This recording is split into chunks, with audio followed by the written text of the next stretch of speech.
Hello, and welcome to Out in Space, the podcast for LGBT astronomers and allies. I am Vlad. I'm an assistant professor of astronomy at an MSU, and I am bisexual. I'm Cass. I'm a Winton Fellow in Theoretical Astrophysics and Exoplanets at the University of Leicester, and I'm gay. I'm Alex Ticci. I'm a graduate student at Columbia University, and I'm gay. I'm Jody Burtis. I am a graduate student at New Mexico State University, and I'm gay. With us today is Dr. Scott Gaudi. Scott is a Thomas Jefferson Professor for Discovery and Space Exploration at Ohio State University since 2006. He got his PhD also from OSU in 2000. He works on exoplanets, direct imaging, astrobiology, transiting and lensing, and states he has an indiscriminated interest in all areas of astronomy. He discovered the first Jupiter analog around other stars. It's a member of W-FIRST. And he's the Herner B. Warren Prize of the American Astronomical Society. He got a Presidential Early Career Award for scientists and engineers and the NASA Outstanding Public Leadership Medal. Discovery Magazine in 2000 stated that he was one of the 20 young scientists to watch in the next 20 years. Scott, I want to be like you when I grow up. I note that I have one more year to fulfill that prophecy.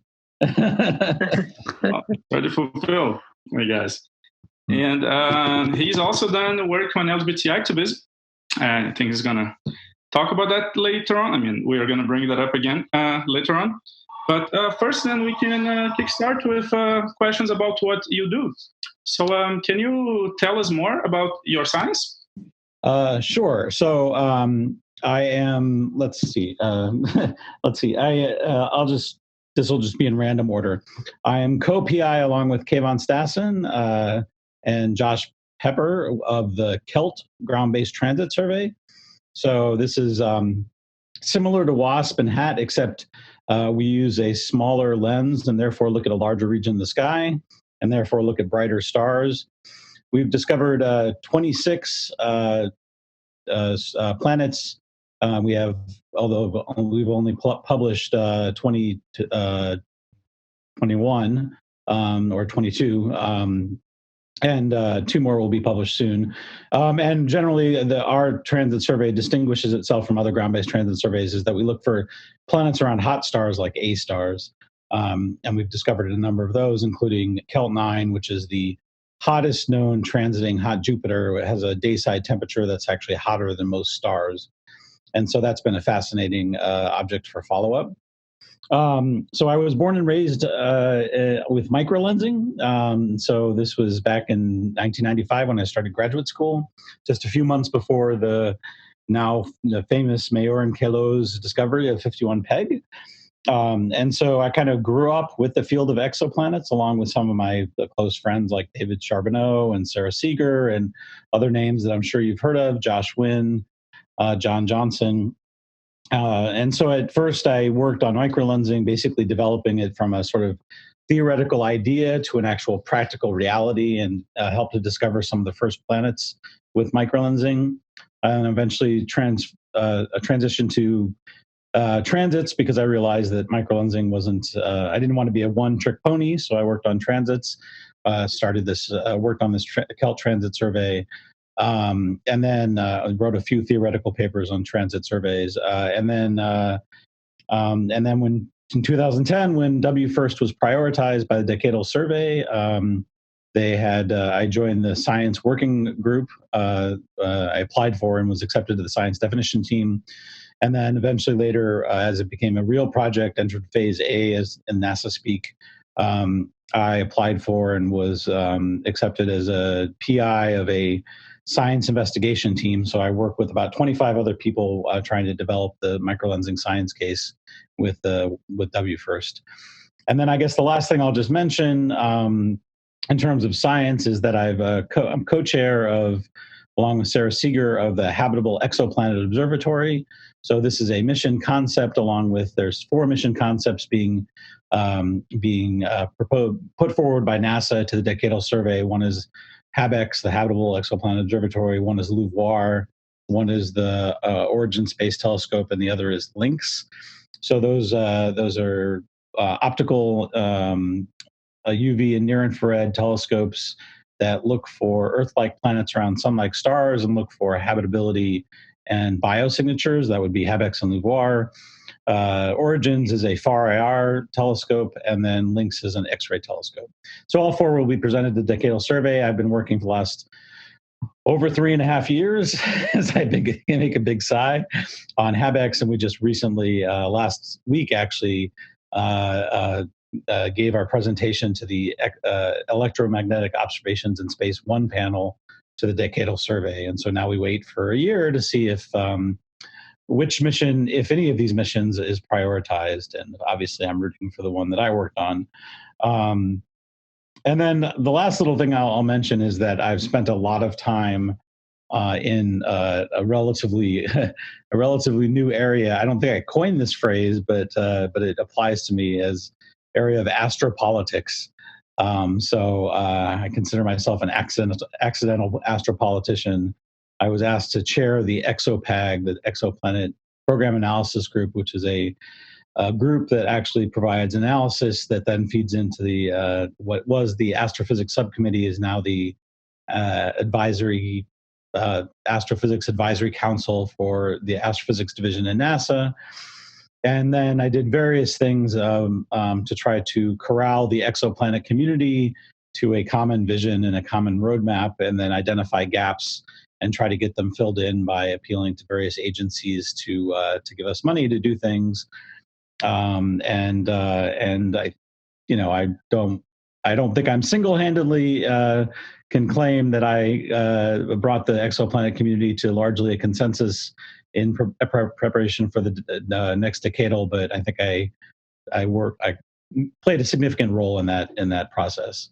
So I've been doing a fair amount of that in my spare time. So. Wow, incredibly busy. Sounds like. I mean, yeah. Celt and W1st and HABEX. Boy, that's that's a lot on your plate. Are you still involved with Celt? I mean, Celt has been around for a while now. So is it still operable? The big existential crisis that Celt is facing is that Celt TESS. So TESS is basically Celt in space, except with more cameras and obviously much better photometry because it's in space. It's covering the whole sky. Has just recently switched from the southern hemisphere to the northern hemisphere. Similar size of the images, but obviously a much higher precision, so it can detect Earth-sized planets and Neptune planets, whereas Celt is mainly relocated to Jupiter-sized planets. So it's been kind of an interesting transition period where we try to find our niche in the era of TESS. And so I've been working with TESS data as well as we kind of transition from being primarily a mission that goes and finds signals and then follows them up, a survey that finds missions, finds signals and follows them up to confirm planets, to actually do sort of more support work for TESS.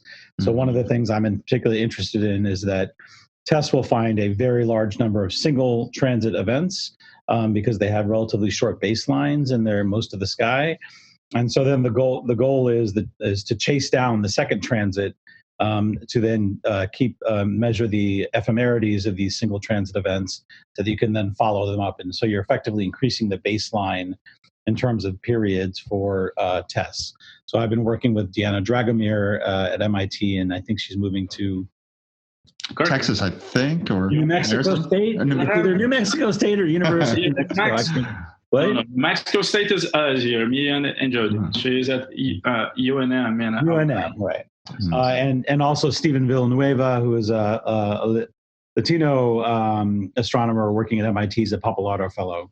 So he was my previous graduate student last year. So. Oh yeah, that's super important work. And Celt was was it more like Mirth in that you were kind of slewing to a bunch of different targets, or was all staring at the sky and just? No, so we stared at the same 13 fields in the sky that were basically directly overhead from Northern Weiner Observatory for 5 or 6 years. Actually, we've been looking at these things for now over a decade. We added a second telescope in the southern hemisphere And so, no, it's definitely the exact opposite of Mirth. We're not targeting stars. And that's part of the reason why we have a lot of hot stars. And so what we ended up finding, so we came into the game late, about 5 years after HAT and WASP, and TRACE had already discovered transiting planets. So we kept finding transiting planets, but we kept finding transiting planets that other people had already found, which was enormously frustrating. So we decided that we had to carve our own niche, and that's why we started going to hot stars, where what most transit surveys had avoided. And that's been very fruitful for us. So, for those who don't know Celt, can you say what the acronym stands for?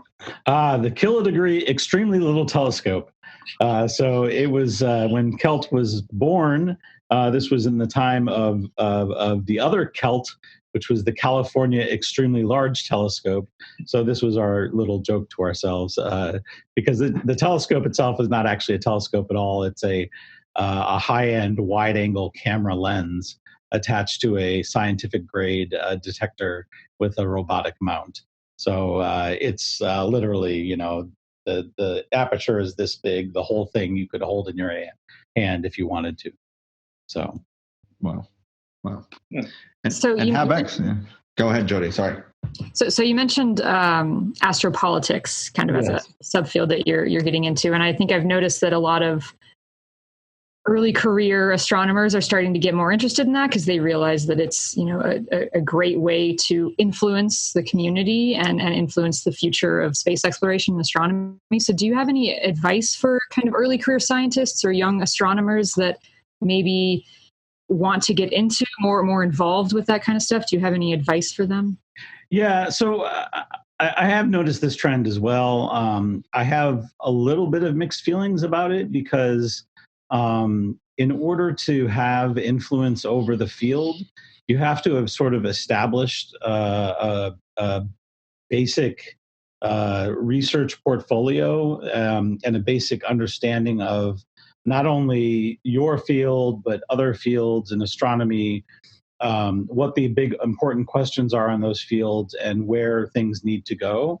And a lot of that has to happen by actually going and doing research. Sure. So I think that when I talk to my graduate students, I encourage them to explore those areas of astropolitics, but really try to focus on building your research portfolio and becoming one of the trailblazers in your particular field, and someone that's known for having a vision of their own. And then that gives you the sort of platform that you can launch off of to begin doing the astropolitical work. One thing that I do think that is very important for young astronomers to start working on right away is generally topics related to diversity, because if it's the younger generation that really is going to really make this not just something that we're trying to fix, but something that's integral into our society, that is into the astronomical society, not just something that we do to try to fix problems, but something that is ingrained and part of our culture, such that harassment and other kinds of and not underrepresented, minorities or underrepresented groups, that is no longer something that we're trying to fix. It's just something that we've already basically fixed and basically recognized as something we have to maintain. Sure, like universal design. Right. Yeah. So, and I think that once you become you don't necessarily have to be a professor. You don't even have to necessarily work at a university, but you do have to have some cachet. And a lot of that just comes from demonstrating that you've thought carefully about the field, about issues in the field that needs to be worked out. And you say things that resonate with people, and they recognize that there are gaps or things that need to be filled. And that kind of brings you up to the place where you get people start listening to you in the sense of laying out a plan for the future of your field and astronomy in general. Mm-hmm. So. You did some activism, right? I mean, you mentioned that you worked with LGBTQ youth, right, to foster an engagement in astronomy, and also among HIV impacted youth. Can you comment more on it? Yeah. So let me say that I think that so I was faced with a choice relatively early on in the process where I could either try to spend my free time sort of bringing the exoplanet field together into consensus so that it wasn't this circular firing squad, which was sort of what we faced in the 2010 decadal survey, or to spend more of my time on outreach. And this was a really hard decision for me as a gay man because obviously diversity is a huge part of it's very important to me. It's something I really want to see. But I also wanted to actually realize that I could actually make an influence, a difference in the exoplanet community. So I don't think I've done as much outreach as I really would like to. And one of my things I'm planning on doing more in the future is to transition more from the astropolitics side to the improving the climate and diversity. But I have done a little bit. And so one thing that I did was I worked with a camp called Camp Sunrise that's here not too far from Columbus. And this is a camp for HIV youth and HIV impacted youth. It spans, when I was working with them, the people at it's a 2-week summer camp. And it's obvious the reason for that is these kids feel very isolated. They feel like pariahs, all of these things that come with the stigmas of being HIV positive or being exposed to people that are HIV positive. And it's to bring them together in a safe space so that they can tell their stories to each other and not be judged. And so I heard about this and I thought this would be a great place to, and of course I do educational activities to try to help them along with that because not surprisingly, many of them come from more impoverished backgrounds or those kinds of things. So I thought this would be a great place to try to bring in astronomy.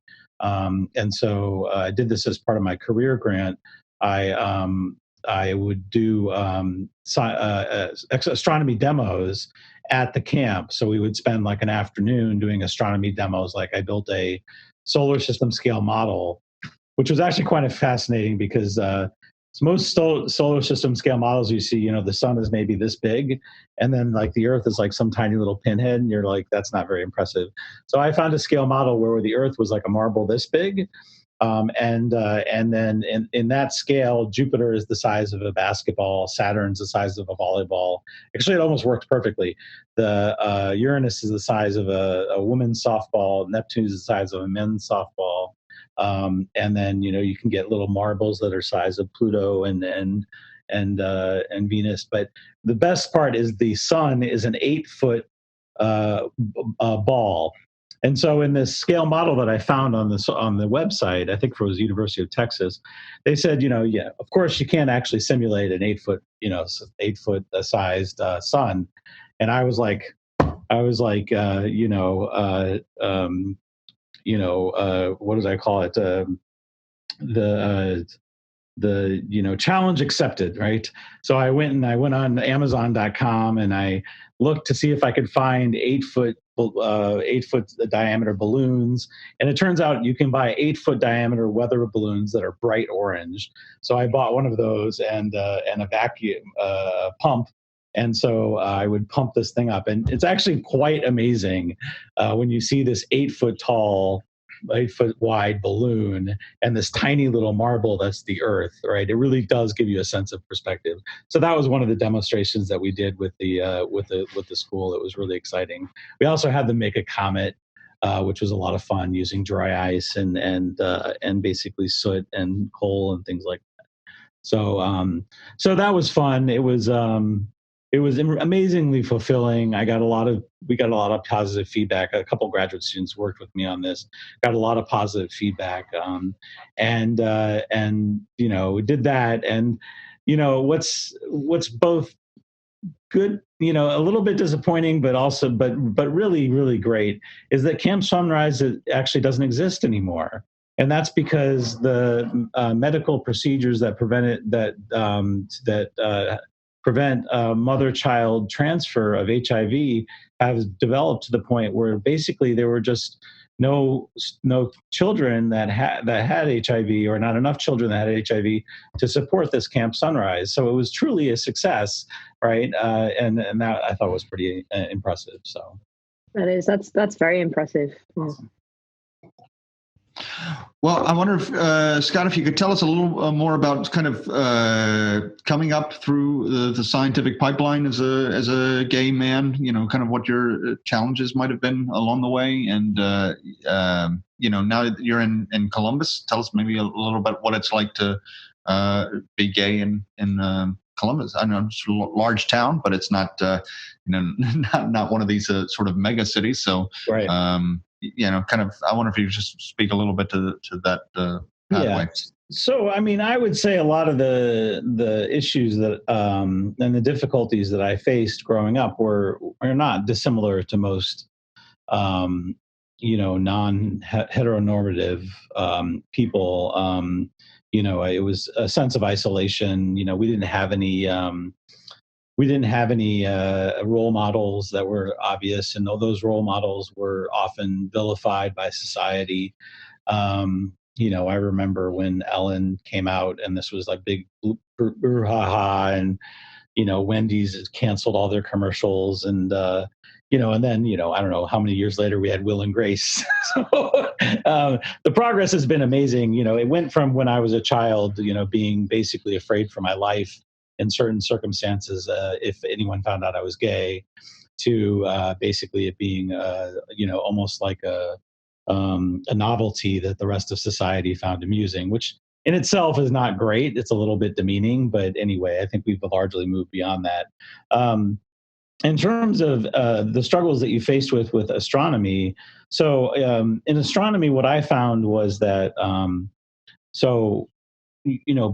working your way all the way through graduate school, postdoc, and eventually working at a NASA center or tier 1 university is an enormous amount of work. And you really have to make a lot of sacrifices. At least this is my experience. And I think this is the experience of a lot of people. You have to make a lot of sacrifices in your personal life and your professional life.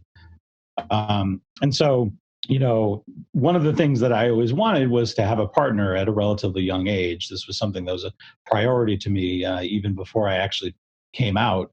It's very hard to have that to sort of maintain that kind of a relationship when you're moving around a lot. And so that was a challenge for me. And when I finally became a professor at Ohio State, the other challenge I found is that and I think this is not, it's not solely a province of people that are gay, but I think it's made worse for a variety of reasons for people that are gay or whatever, not non-heteronormative. It's hard for partners. So this is something I've actually thought a lot about. So people that for example, where does a gay man meet other gay men? So when I was growing up, it was almost exclusively in the bars. That was the way you did it. And people didn't generally have parties. They didn't generally have other kind of social engagements. It was basically bars. And that's, not exactly the healthiest culture you wanted.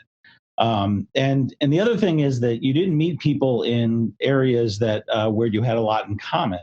Basically, you met people that the only thing you had in common with them was that they were gay. Now, in some ways, that was great because I got to interact with people from a huge variety of socioeconomic classes and experiences, and really learn to be very open-minded and diverse in my way of thinking. But on the other hand, you meet someone, you may be sexually attracted to them, but you may have absolutely nothing in common with them in terms of your professional life. And I think that's a challenge that we face, is that we don't have these kinds of situations where a lot of straight people, they often meet their partners in situations where they automatically have something in common with those partners. And then the other thing is that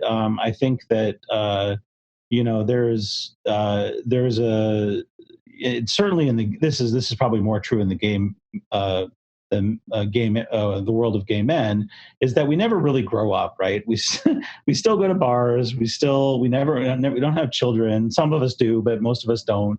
And so, a lot of gay men have a lot of free time, have a lot of free to do things. And I, basically travel all the time. I work all the time. It's kind of a requirement for my success. I mean, I mentioned all the things that I worked on. Obviously, that means I worked a lot. And so I actually had a partner for 8 years. And he finally, we just started drifting apart because he wanted the coming home every day at 5 o'clock, white picket fence, the whole 9 yards. And that was just not something I could give to him with my profession. And so eventually we had to break up because it just wasn't, we were headed in opposite directions. So I think that's one of the challenges that we face. And it also makes it difficult to talk to people in universities when you're a professor. So, all of the people around me are either have children or have had children for a while. And so they have a lot to talk about, about taking their children to recitals or things like that, where they ask me about my personal life. And I'm like, well, I went out dancing Saturday night, so, I mean, it's just, there's a very big disconnect there. And that makes it kind of lonely. It's another closet in some sense, is my opinion. So anyway, I'm not sure what the original question was. I'm sorry. I think you answered it. I mean, Okay. So you said you came through. So your academic path, you came through Harvard, is that right? Or no? So I did Michigan State University, and then Ohio State for my graduate work, and then I went to Institute for Advanced Study for postdoc. Harvard for postdoc, came back here as a faculty member. Oh yeah, so that was the other part of your question. So I think we're fortunate is that in that academia tends to be much more liberal, and so I've come out as a gay man and have been out as a gay man for, at least 15 years. I think it was the first time I had signed the Out List, that webpage, and I it's not basically immediately after I was basically already out before I started as a professor here, but there was only a few people that I had to make a point of making sure that they knew. And so that's good in many ways. In terms of, I've spent a lot of the time in the Midwest, and the Midwest is a challenge because, in some ways, because it is basically very, very blue cities, liberal cities, surrounded by very, very conservative counties. And Columbus in particular, you might think might be a little bit more backward than the typical very large city like Boston or San Francisco or Los Angeles or New York. And it is a little bit more backward, but it's not as much as you think, because most of the large cities around us, barring Chicago, which is a fair ways away, but places like Detroit and Cleveland, Cincinnati, are relatively conservative as cities go. But Columbus has always been relatively liberal, and that's because it's been largely a white collar city. The founding fathers realized that they had to diversify their portfolio, so they couldn't just focus on manufacturing jobs or industrial jobs. So we were much less affected by the Rust Belt. And of course, we have the Ohio State University and lots of other white collar nationwide insurance. And so basically, people from the red rural counties that grew up gay realized that they had to get out of those counties if they were going to be happy. So they ended up, looking around saying, where do I go? And they ended up flocking to Columbus. So Columbus is exceptionally gay. It's actually quite. At one point when I was a graduate student, we had more gay bars in Columbus than on the island of Manhattan. It was the second largest. That is crazy. Second largest per capita gay population after San Francisco. So I would say that I've been very lucky in that sense there. But I think we're all facing the challenge that we made a lot of progress, and that now the progress is slowly being eaten away. And that's the thing I kind of worry about. And so those red suburbs are kind of, encroaching back on the blue center of Columbus. And this is something that I worry about, and I hope the next election will change. So even though Columbus is relatively liberal, have you ever been worried about coming out, especially at work, or maybe to people that, people in your neighborhood that you live near, or just professionally, colleagues? Not in Columbus. I haven't, to be honest. I'm also kind of stubborn and and often, don't care what other people think. So I may have gotten some pushback and never really noticed it. But by and large, people have been very accepting. People in the department have been very accepting. There are some exceptions, and you notice these microaggressions. I think we've all noticed them. Like, there are certain faculty members in my department that every time I walk into the restroom, they immediately walk out. They are not comfortable being in the restroom with me. That's crazy. Yeah, it's 2019. You're gay, not a rapist. What is this? It's ridiculous. It is ridiculous. People that will, give me a wide berth when I walk down the hall. Things I don't even know if they know that they're doing it, but I certainly recognize it as these little microaggressions. And especially now that, I had a partner, and that was very much embraced by the department. And, again, that's good in a lot of ways, but partially I think it was being embraced because it was more of a heteronormative activity. Like, oh, now he has a partner. Now we can talk to him about, like he's an equal. And then once, my partner and I split up, it's strange being my age, being 45 years old, and going to these department Christmas parties, for example, and having every single one of my colleagues being in a relationship, and most with children, and me being a single man. So, you try to explain to them the difficulties that you have finding one. There's still a lot of ageism in the gay community, which I think, we need to work on. So being 45, I might as well be dead. There's a lot of,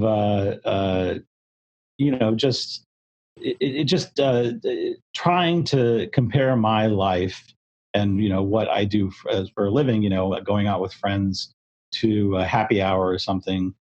People that have kids, they don't do those kinds of things, right? So one of my best friends is two of my best friends are a couple that live in Detroit that have two children, which they can call me uncle. We have a great time. But, it's like when I go there, I kind of adapt to their lifestyle, and they come here and they just want to go to the bars and drink. Because they leave their kids at home and it's their time to, relive their college experience. And I'm like, yeah, I never actually left that environment. So anyway, so that makes it hard to kind of identify with other people in the department. Scott, I just want to let you know before we go on, we probably have more questions for you, but we're using the free version of Zoom right now, and I think it might cut us off at the 40-minute mark. So if that happens, I can quickly just send out a link to join a new thing and splice this together. So just watch your email if we get disconnected. Did we just get disconnected? Maybe I did disconnect. I'm not sure. Oh, okay. It might be fine. If we get chucked out, we can all rejoin. Sure. Yeah. Something just crashed on my end, but I'll just send out a link really quickly on the same email chain, and then everybody can click that and rejoin. Yeah, it's funny, right? And what you were saying that, being single, right, in a place where most people are, with their partners and with kids and all. Usually, when that happens to straight people, they are now the eligible bachelor, right? And then all of the friends are like, "Oh, I have this this single person, right, that you may want to meet, and so all of a sudden you have like all of this hall, right, of people to meet, like, which comes from your like your network of friends and colleagues. And somehow in the LGBT community that doesn't happen much. Yeah, I think that's right. And really, I would love to find a partner that was an academic who understood, that we don't work 9 to 5, that we answer emails on Sundays, that we travel, a lot. I know this isn't true of all academics, but I know it's true of many academics. And whereas, a lot of my friends are sort of 9 to 5, that's their jobs. And so they often, they get very frustrated with me because I travel so much, and they have good intentions. They want to spend time with me, but sometimes I just have to say, look, this is my job, right? And I wouldn't be successful if I didn't devote this kind of, make these kinds of sacrifices. So that's something that I find very challenging. And it just comes from the fact that we all come from very different backgrounds. And in many ways, the only thing we have in common is the fact that we're all gay. So going back a bit then, to younger years, can you tell us more about your coming out experience, like how it played out? So I had so from what I can tell, I had a very unusual coming out experience. So I realized I was gay before I had ever had any sexual relationships with anyone. And I realized this in high school. And so I basically formulated a plan. And my plan was that when I went to college, once I had developed a set of friends that I trusted and I thought wouldn't run away screaming when I told them that I was gay, I told them that I was gay. And then I was out technically for a full year before I found a boyfriend that I started dating as an undergraduate at Michigan State University. So I was very, and I think a lot of people that work the other way around, like they had some sort of sexual experience that made them realize that, wait, maybe I'm not straight. And then I realize it's a generalization. That's not true for everyone. I was fortunate that I met a best friend, and she's actually one of the 2 people that I just mentioned that live in Michigan. She was my best friend. I actually introduced her to her husband, and so I was the man of honor for their wedding, which was fun. I didn't wear a dress, but I was the man of honor. But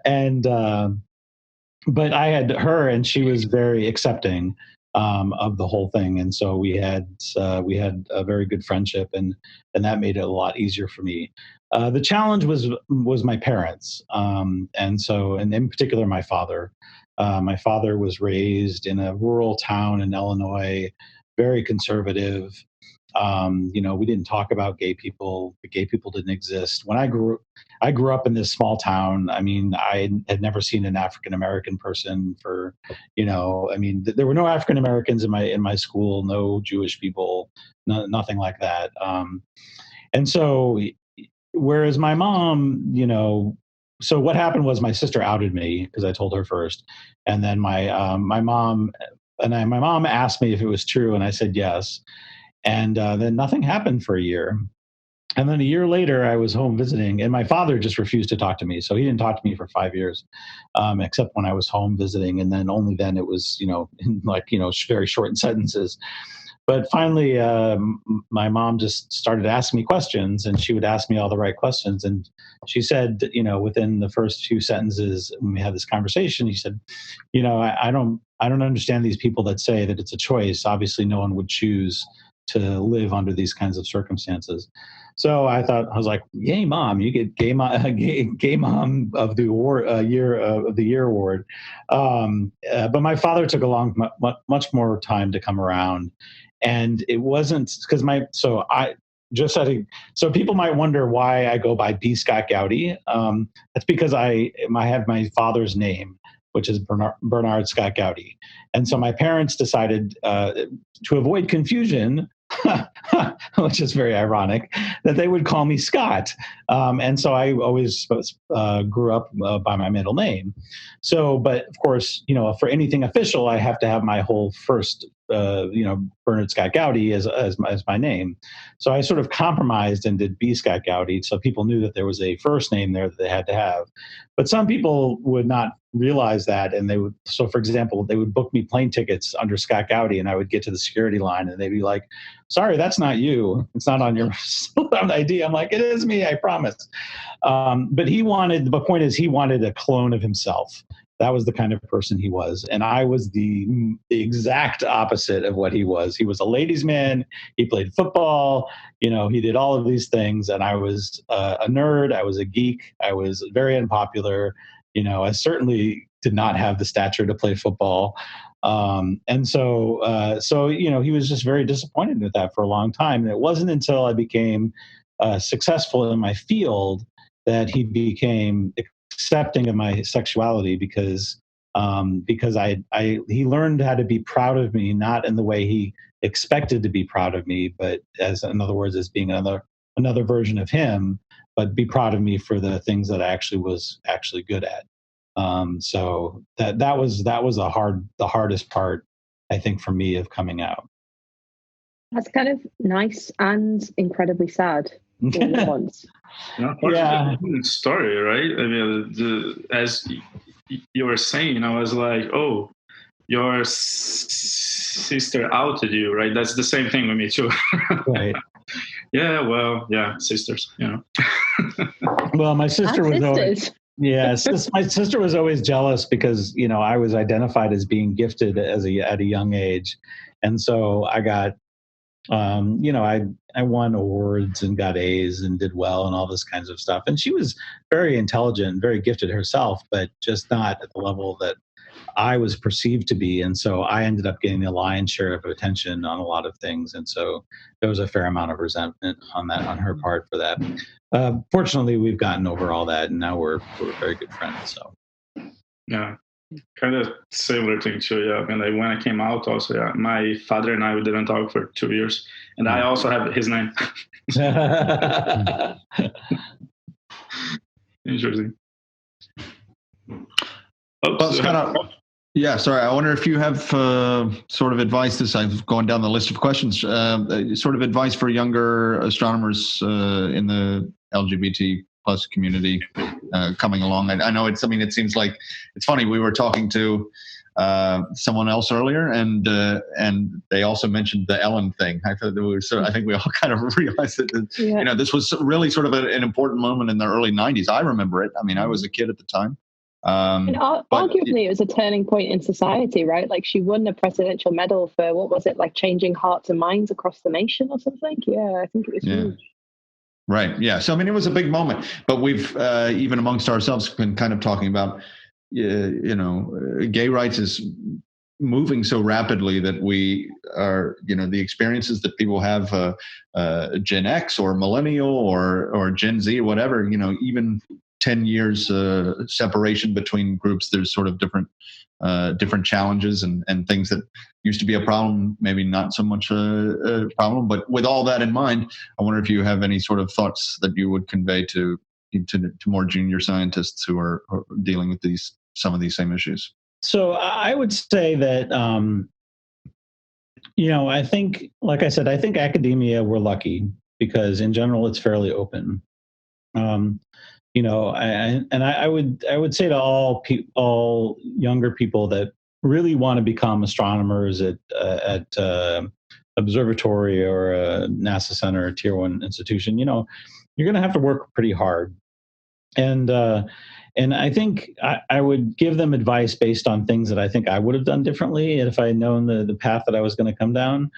So one is, I sort of ended up eschewing, not intentionally, but just sort of, I don't know. I guess I was kind of stubborn, and I just felt like I could do this all myself. So I avoided sort of university clubs, GLBT clubs, where I could meet other people that were at Michigan State University and were gay, and I avoided similar sorts of organizations as I was growing up.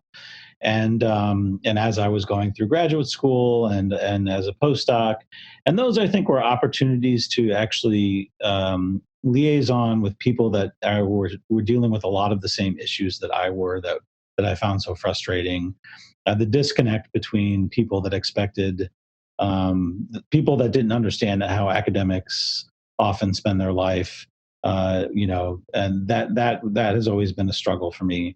And I think having more people around me that actually understood that would have been a lot better. So for me, when I finally started going to the AAS dinners, I don't know what they're officially called now, but they still have them, I believe. They were Wiggly dinners, but now they're, I don't know, something else. Sigma, I think. Right? Sigma, is that right? Yeah.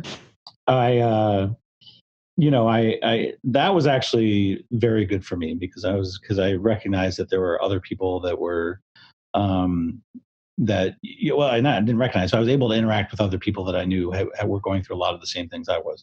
The other thing that was really great about that was that the amazing number of younger people that were just fearless. I'm like, wow. That's just really impressive. They're fearless, and from me, they wanted advice on how to be successful. What's required, and from them, I got a sense of what life is like when you weren't facing the oppression of fear for your life or your physical safety. I mean, we haven't even mentioned. So for me, I never knew a world without HIV. And so when I came out, when I started, becoming sexual, that was always there for me. And that was a huge impact on me. And I think everyone in my generation, and it was obviously a huge impact for people the generation before me because they lost basically all of their friends. Mm-hmm. But for me, it was like, we all lived in fear. And it's very interesting to see the next generation now that we have PrEP and there's once we had the cocktails and then PrEP, that it's not this albatross that's hanging over your neck like it was when I was growing up throughout my 20s and even the beginnings of my 30s. So anyway, I would try to encourage people to try to find other outlets other than places like bars or places like that. And I think this is largely happening already, coffee shops, but also, just find other astronomers that are in the same situation that you are in. And that's why I think things like this that we're doing right now are great. And one of the reasons I decided to put my name on the out list was because I was starting to gain stature in the astronomy community. And I wanted people to have someone to look up to because I didn't have that when I was growing up. I can't think of a single person that was a senior astronomer that I knew about when I was in graduate school, for example, that was GLBTI or whatever. So I would just say, try to find like-minded and professional, if that's a word, people so that you can share not only in the difficulties and rewards of being GLBTI, but also that have the same difficulties and rewards of being in academia and especially astronomy.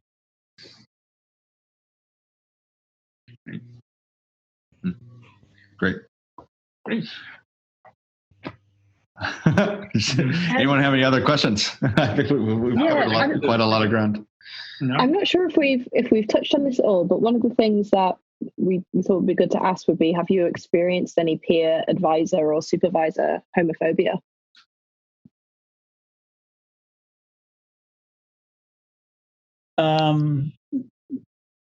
No.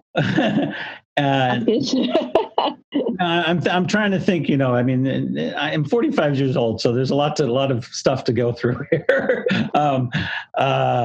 Long-term data storage. So, I would say no, not really. I've been lucky in that sense. Part of it is because I've been, like I said, very stubborn, and I just kind of, I don't need anyone's advice. I'm just going to take my own path, and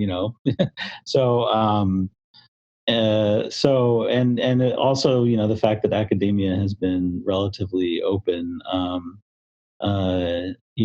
So I would actually be interested in hearing whether or not there has been. A lot of the places where I got advice was when society started opening up. And that was, and so I was very lucky in that sense. I do sense that there's a backlash now. Hopefully it won't last. Hopefully it will not be that severe. But I'm actually very curious about the younger generation now and whether or not they're experiencing some of this backlash. And so this is another reason why I think things like this are important. It's why I have a safe space sticker on my door in my office. But a lot of it was just pure stubbornness. I just sort of did what I thought was the right thing to do and then went forward. So, yeah, but I was lucky. Thank you, everyone, for joining us. We're out in space. Once again, I'm Alex. Vlad. I'm Cass. And I'm Jody.